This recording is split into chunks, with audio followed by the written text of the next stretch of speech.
Well, hello again, and thanks for tuning into my YouTube channel again. I'm going to run you through a few of the classic dirt bikes I still have in my collection. This particular bike you're looking at is an old 1960s Greaves Challenger. This was Albert Britton's race bike when he raced it at the Robbie Allen Memorial Scramble at Tinto Motor Park in June 2013. Still a nice little bike, could do with a bit of TLC, but still a nice looking machine and original. And next up we have Steve Parkin's absolutely stunning 1971 BSA Me50T, and Steve built this bike to race at the 2013 Nostalgia Scramble. And I must say he's done an absolutely superb job on it. So, well done to you, Steve. Stunning machine. Now this is a bike that needs absolutely no introduction. This of course is the late Robbie Allen's CRF 450 Honda. This is the bike that Robbie used to compete in the 2007 Paris-Dakar event. And when you remember that Robbie was 65 years old when he took this on, it was quite a feat for him to do that. He completed more than 3/4 of the course, and it was a really grueling task for Robbie to try and do this event. As you can see, some of the satellite navigation equipment fitted to the handlebars of the bike there to help Robbie negotiate his way across the barren wastes of the desert.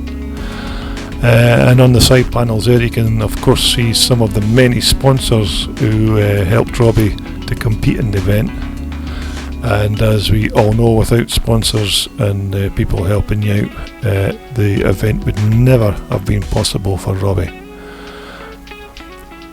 Robbie completed about 3/4 of the event until a big massive sandstorm put paid to his efforts, but it was still a great effort for Robbie when you consider he was 65 years old at the time.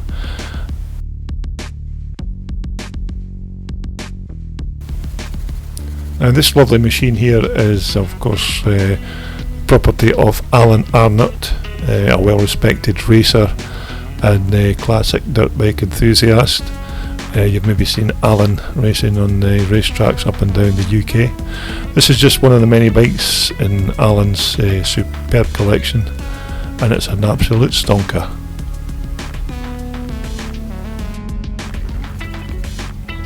Next up, this of course you probably recognise this bike. This is one of Ian Ridley's superb CCMs. This bike of course is a 1975 540. Now this particular bike used to belong to the classic racer Mike Barnes, and Ian bought the bike off Mike and totally rebuilt it from the frame up. It's got the old NEB gearbox in it and clutch, and the engine work was done by Roger Taylor Tuning. It's got Falcon shocks on the rear and a pair of Marzocchis on the front. Absolutely stunning machine. Another one of Ian Ridley's machines. This is one of his Faber BSAs. The Faber frame with the BSA engine. Looking absolutely stunning in the summer sunshine at Duns. Another one of Ian's BSAs there. Beautiful. Okay, another famous machine here. This particular bike is the late Norman Barrow's race bike, his CCM. This bike of course is now raced by Norman's son Tony, who races it at the many of the big scrambles meetings in the UK, like the Blencarn Scramble and the Nostalgia Scramble. Of course the bike carrying Norman's very famous number 7 plate. 4-stroke Yamaha here now. This is Donnie Bruce, is one of the bikes in Donnie Bruce's collection, this TT560. Donnie, of course, races these bikes at the Scottish Twin Shock and Scottish Classic meetings up and down the length and breadth of the UK. This, of course, is just one of the bikes in Donnie's collection. He has many more bikes like these tucked away somewhere where nobody can see them.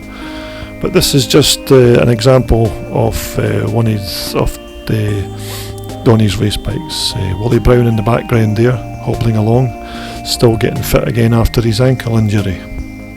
But that's Donnie Bruce's 560 Yamaha. Next on the list, of course, is Raymond Thompson's lovely KX 500 Kawasaki, a 1988 model. Raymond, of course, is a well-respected bike builder and racer from the north of Scotland. But although this is a Kawasaki, Raymond is more renowned for his love of Maiko dirt bikes, and he has some stunning twin shock bikes, some stunning twin shock Maiko bikes in his collection. But this is just something a little bit different to add to his collection, and believe me, this bike goes as fast as it looks, because I've seen it in action. It's an absolute rocket ship on two wheels. Just to look at the business end there, the rear sprocket and chain to transmit the power from that massive 500cc engine. And Raymond, of course, has many bike building projects on the go, so we should be able to feature a few of his dirt bikes in coming videos on my YouTube channel, so look out for them. Some more machines from Raymond's collection.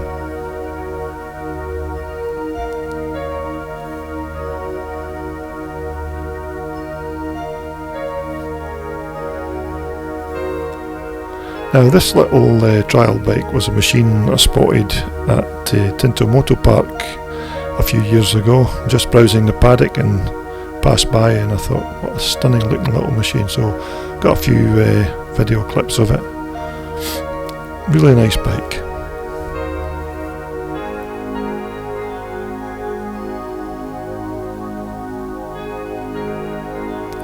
Now, this other DOT, or DOT, devoid of trouble as it used to be known, this little DOT scrambler was captured at the Bikes in the Park event at Kirkcaldy's Beveridge Park in 2015. It was one of just a few dirt bikes that were actually on display. Many of the bikes were just road bikes, but this was one of just a few of the classic dirt bikes that was on show, and I particularly thought it was a really stunning restoration. The owner had made a superb job of the bike. These, of course, were superb little machines in their day, before the Japanese came along and took an idea and made it better. And but they were still good big little bikes in their day.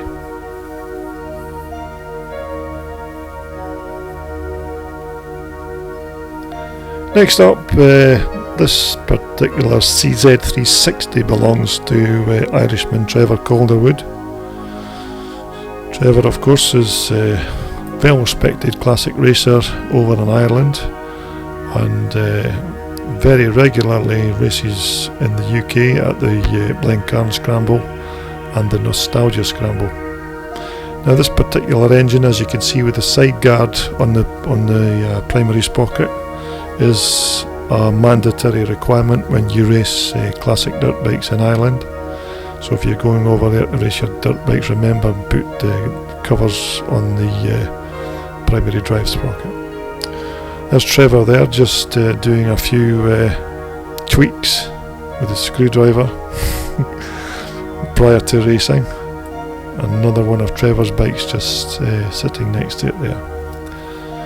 Now, here's something completely different. This is a 1981 Maiko frame with a 360 CZ engine.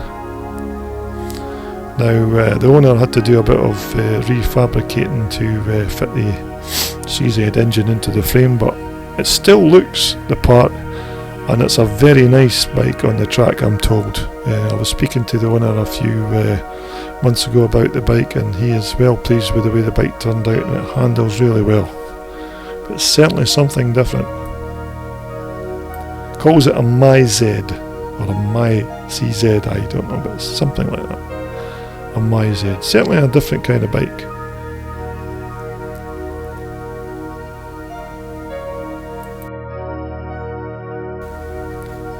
Yeah, you can't beat the old 1981 Micro Twin Shock frames for putting different kinds of engines in.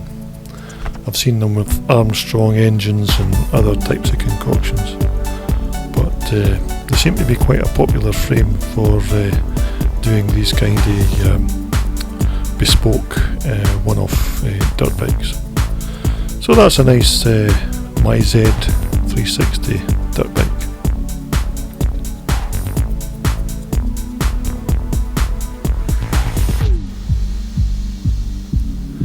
Okay, we're going to finish this small video with a quick look at Stuart Riddell's 250 and 380 twin port CZ machines.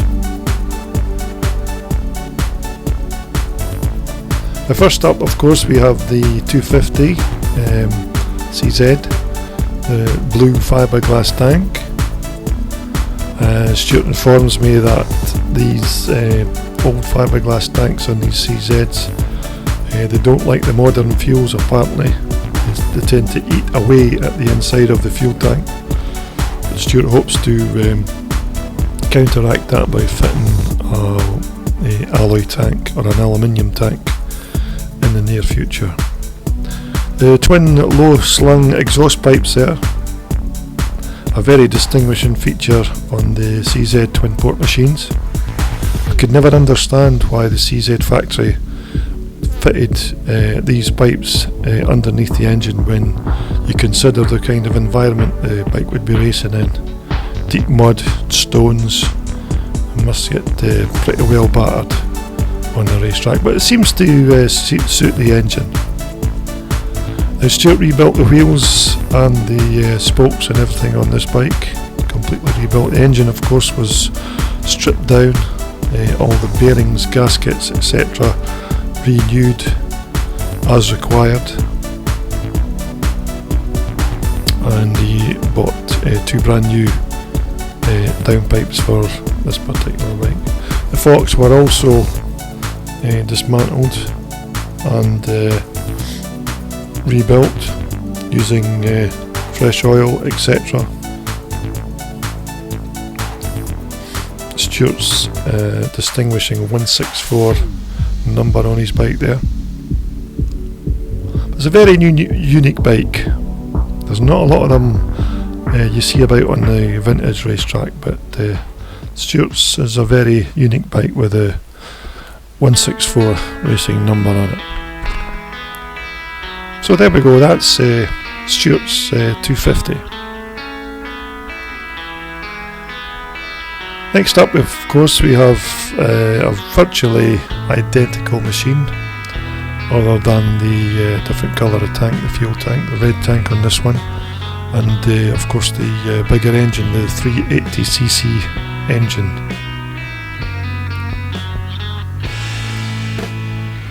This particular 380cc bike is Stuart's standby bike. He tells me he likes to use the 250 as often as he can, because the 250 seems to suit the racetracks that Stuart races on, and the 380 is basically Stuart's standby bike should anything go wrong with the 250. As we see again, these low slung downpipes underneath the engine, a unique fixture to these twin port CZ machines, and the wheels and forks on this particular bike were also rebuilt and refurbished by Stuart.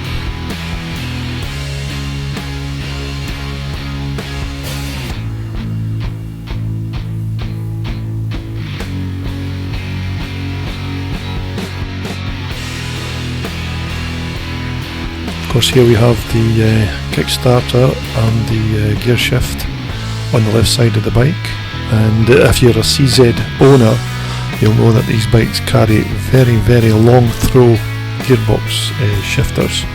You have to virtually lift your foot off the footrest to change gear because it has a very long throw in the gearbox.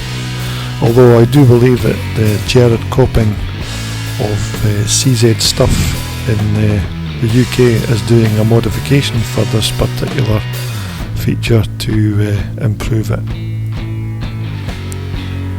Nice deep padded seat, which is a necessity on these old vintage dirt bikes, to give you a bit more padding on some of the bumpy tracks.